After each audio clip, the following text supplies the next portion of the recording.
রাজনীতির মঞ্চে কেউ ওঠেন ধীরে, কেউ আবার আচমকাই ইতিহাস হয়ে যান। ভুল মানুষকে শেখায়, আবার কখনো কখনো ভুলই মানুষকে নিঃশব্দে ভেঙে দেয়। জীবনে সাফল্যের সিঁড়ি বেয়ে উঠতে উঠতে প্রতিটি ধাপে ছড়িয়ে থাকে ভুলের পরাগ, যা প্রথমে শক্তি যোগায়, সাহস দেয়, স্বপ্ন দেখায়, কিন্তু শিখরে পৌঁছে সেই ভুলই হয়ে ওঠে পতনের কারণ। ক্ষমতার আলো যত উজ্জ্বল, তার ছায়াও ততটাই গভীর। বঙ্গ রাজনীতির একদা চাণক্য মুকুল রায়ের জীবনের সেই আলো ছায়ারই এক দীর্ঘ উপাখ্যান, যেখানে উত্থানের গল্প যেমন বিস্ময়কর, তেমনি পতনের অধ্যায় বেদনায় মোড়া। রাজনীতির দাবার বোর্ডে যার চাল একদিন গোটা বাংলার রাজনৈতিক মানচিত্র বদলে দিয়েছিল, শেষ পর্যন্ত সেই মানুষটি হয়ে উঠলেন নীরব নিঃসঙ্গতার প্রতিচ্ছবি। ছাত্র রাজনীতি থেকে উঠে এসে কংগ্রেসের হাত ধরে রাজনৈতিক জীবনের শুরু। তারপর 1998 সালে মুখ্যমন্ত্রী মমতা বন্দ্যোপাধ্যায়ের সঙ্গে তৃণমূল কংগ্রেসের জন্মলগ্নে নিজের ভবিষ্যৎকে দলের ভবিষ্যতের সঙ্গে বেঁধে নেওয়া। এখান থেকেই শুরু মুকুল রায়ের উত্থানের রূপকথা। সংগঠন গড়ার অসাধারণ ক্ষমতা, কর্মীদের সঙ্গে নিবিড় যোগাযোগ, এক দল থেকে অন্য দলে নেতাকর্মী টেনে আনার কৌশল, সব মিলিয়ে তিনি হয়ে উঠেছিলেন তৃণমূলের প্রাণশক্তি। বাম সাম্রাজ্যের পতনের নেপথ্যে তার বুদ্ধিদীপ্ত চাল, আর রাজ্য রাজনীতিতে মমতা বন্দ্যোপাধ্যায়ের সবচেয়ে ভরসার মানুষ হিসেবে তার উত্থান তাকে এনে দেয় চাণক্য উপাধি।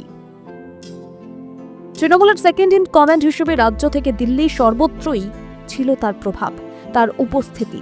কিন্তু রাজনীতির ময়দান বড়ই নিষ্ঠুর। আজ যে সম্পর্ক আস্থায় বাঁধা, কালই সেখানে জমে ওঠে সন্দেহের মেঘ। সারদা নারদা বিতর্ক, দলীয় দূরত্ব আর অভ্যন্তরীণ দ্বন্দ্ব ধীরে ধীরে ফাটল ধরায় সেই দৃঢ় সম্পর্কের ভিতরে। একসময়ের ঘনিষ্ঠতা বদলে যায় দূরত্বে। কথায় বলে রাজনীতির ময়দান বড়ই জটিল। এখানে যে মানুষটি আজ শত্রু, কাল সেই মানুষটিই হয়ে ওঠেন ঘনিষ্ঠ। আজ যে নামে ওঠে স্লোগান, কাল সেই নামেই বাজে বদনামের ঢাক।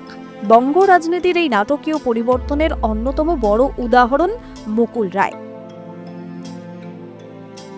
সারদা নারদা কাণ্ডের সময় বিরোধীদের বিভিন্ন সভা মিছিল এবং রাজনৈতিক মঞ্চে গর্জে উঠেছিল ভাগ মুকুল ভাগ, ভাগ মদন ভাগ। তখন মুকুল রায় ছিলেন তৃণমূলের দাপুটে নেতা, মুখ্যমন্ত্রীর ঘনিষ্ঠ, দলের সেকেন্ড ইন কমান্ড। কিন্তু সারদা নারদা কাণ্ডের পর দুর্নীতির অভিযোগ, টাকা নেওয়ার ভিডিও প্রকাশ্যে আসা এবং একের পর এক বিতর্কে নাম জড়িয়ে পড়ে মুকুল রায়। ওই সময়ে তৃণমূলের সঙ্গে দূরত্ব তৈরি হয়। কথা উঠেছিল মুকুল রায় নিজের মতো করে সংগঠন চালাতে শুরু করেছেন।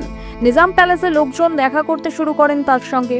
তারপরই জল্পনা শুরু হয় যে আবার একটি দল তৈরি করতে চাইছেন তিনি। দীর্ঘ 19 বছরের সম্পর্ক ছেদ করে 2017 সালে বিজেপিতে যোগদান। সারদা নারদা কাণ্ডে নাম জড়িয়ে পড়তেই বিজেপি এই স্লোগানকে অস্ত্র করে রাজপথে নামে মুকুল রায়ের বিরুদ্ধে। এই স্লোগানের কেন্দ্রবিন্দু হয়ে ওঠা মানুষটি কিছুদিনের মধ্যেই তৃণমূল ছেড়ে বিজেপিতে যোগ দেন। ফলে একসময়ের বজ্রকণ্ঠে তোলা ভাগ মুকুল ভাগ স্লোগান কার্যত অর্থহীন হয়ে পড়ে। এটাই রাজনীতির পরিহাস। আজ যে নাম প্রতিবাদের প্রতীক, কাল সেই নামই হয়ে উঠতে পারে গ্রহণযোগ্যতার নতুন ঠিকানা। 2017 সালে তৃণমূল ছেড়ে বিজেপিতে যোগ দেন মুকুল রায়। সেই সিদ্ধান্তে নতুন করে ক্ষমতার স্বপ্ন দেখেছিলেন তিনি।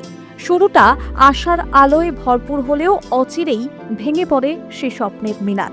বিজেপির অন্দরমহলের কোন্দল, রাজনৈতিক সমীকরণের জটিলতা আর নির্বাচনী ব্যর্থতা তাকে ক্রমশ একা করে তোলে। 1998 থেকে 2015 পর্যন্ত তৃণমূলের সর্বভারতীয় সাধারণ সম্পাদক পদে ছিলেন মুকুল। তার নেতৃত্বে বাংলা, ত্রিপুরা, অসম সহ উত্তর পূর্বের রাজ্যগুলিতেও বীজ বপন করে ঘাসফুল। 2001 সালে জগদ্দল কেন্দ্র থেকে বিধানসভা নির্বাচনে জয়লাভ। 2006 সালে রাজ্যসভায় সাংসদ হন মুকুল রায়। 2009 থেকে 2012 পর্যন্ত রাজ্যসভা তৃণমূলের দলনেতা ছিলেন তিনি। 2009 UPA 2 সরকারের নৌ পরিবহন মন্ত্রকের প্রতিমন্ত্রী। 2011 সালে রাজ্যে পালা বদলের পর রেল মন্ত্রক থেকে পদত্যাগ।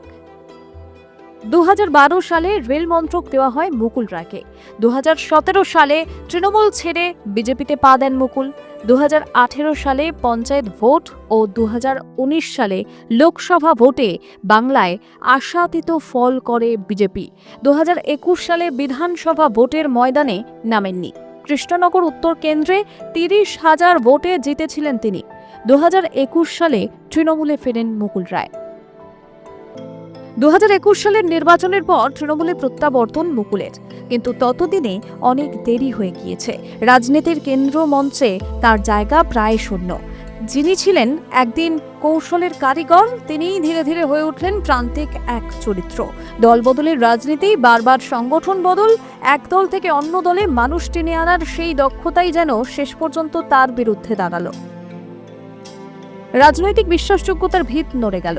রাজনীতির চাণক্য থেকে তিনি যেন হারিয়ে যেতে লাগলেন অন্ধকার অতলে।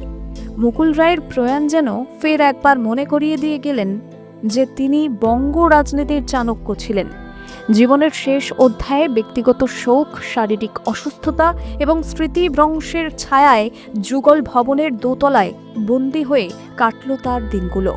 রাজনীতির ব্যস্ত মঞ্চ থেকে নেমে নিঃসঙ্গতার ঘরে থেমে গেল এক সময়ের দুরন্ত পথ চলা। যে মানুষটি একদিন বাংলার রাজনৈতিক ইতিহাস লিখেছিলেন, তিনিই শেষ পর্যন্ত হয়ে উঠলেন প্রায় বিস্তৃত এক নাম। তার জীবন যেন এক নীরব শিক্ষা। ক্ষমতা চিরস্থায়ী নয়, প্রভাব ক্ষণস্থায়ী, কিন্তু ভুলের মূল্য দীর্ঘস্থায়ী। রাজনীতির চাণক্য থেকে নিঃশব্দ প্রস্থান। মুকুল রায়ের জীবন তাই রয়ে গেল উত্থান এবং পতনের এক করুণ মহাকাব্য। ব্যুরো রিপোর্ট, আর প্লাস নিউজ।